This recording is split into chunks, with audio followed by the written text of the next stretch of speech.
I move on from you. কেন আমি তোমাকে ছেড়ে বেরো যেতে পারছি না? তার মনে হচ্ছে যে আমি আমি বেরিয়ে যেতে পারছি না। কেন? আমার বেরিয়ে যেতে পারলে ভালো হতো। কেন আমি বেরিয়ে যেতে পারছি না তোমাকে ছেড়ে? আমি কেন মুভ অন করতে পারছি না? আমি তো অনেক বড় বড় কথা বলেছিলাম, যাও তুমি, তোমার সাথে থাকবো না, দরকার নেই তোমার সাথে আমার রিলেশন রাখার, তাই তো?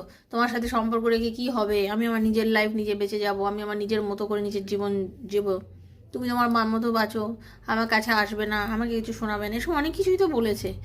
তো সেই সব বলার পরেও আমি এত কিছু যে দেখিয়েছি, এত বড় বড় কথা বলেছি, কিন্তু তারপরেও কিন্তু আমি নিজেকে মুভ করে বেরোতে পারছি না জায়গাটার থেকে। কেন আমি মুভ করাতে পারছি না? কেন নিজেকে?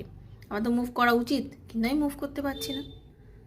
Why do I feel so lost? কেন আজকে আমার এত একলা লাগে? আমার নিজেকে কেন এত একলা লাগে? কেন আমার নিজেকে পাগলের মতো লাগে? কেন আমি নিজেকে সহ্য করতে পারি না?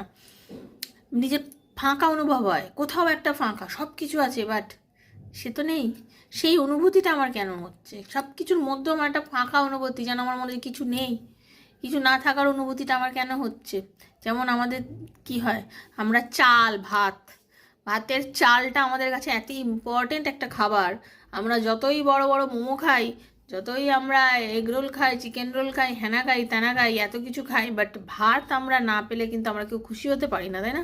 ভাত খেলে যেন শান্তি, তাই তো? ম্যাক্সিমাম লোকই ভাত খেতে পছন্দ করেন, বাঙালিরা বিশেষ করে বেঙ্গলি পার্সনরা পছন্দ করেন, নন বেঙ্গলিরা যারা আছেন তারা হয়তো রুটিটা পছন্দ করেন বেশি। তো যার প্রধান খাদ্য যেটা, যার ভাত যার রুটি, সেইটা বিশেষে সেই ভাত বা রুটির যে আটাটা বা চালটা যদি বাড়িতে না থাকে, আমাদের যেমন ভীষণ ফাঁকা লাগে। যতই সবজি থাকুক, যতই যাই থাকুক, ওটস থাকুক, এই থাকুক ওই থাকুক, অনেক কিছু বিস্কুট থাকুক, আমরা কিন্তু আটা বা চাল ছাড়া যেন আমাদের জীবন চলে না। তার মনে হচ্ছে যে তুমি নেই, তুমি ছাড়াও আমার যেন কিছুই চলছে না, সব কিছু লস্ট লাগছে।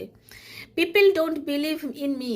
এখন জানো তো, মানুষরা আর কেউ আমাকে বিশ্বাস করতে পারে না, কারণ আমি নিজের খেয়াল রাখতে পারি না, আমি উল্টোপাল্টা কাজ করে ফেলছি। যে মানুষ আমাকে কেউ মানে বিলিভ করছে না এখন আর। তুমিও হয়তো আজকাল আমাকে বিশ্বাস করো না, তোমারও হয়তো আমার প্রতি বিশ্বাস চলে গেছে। I can let go of you. আমি তোমার ছেড়ে বেরিয়ে যেতে পারছি না।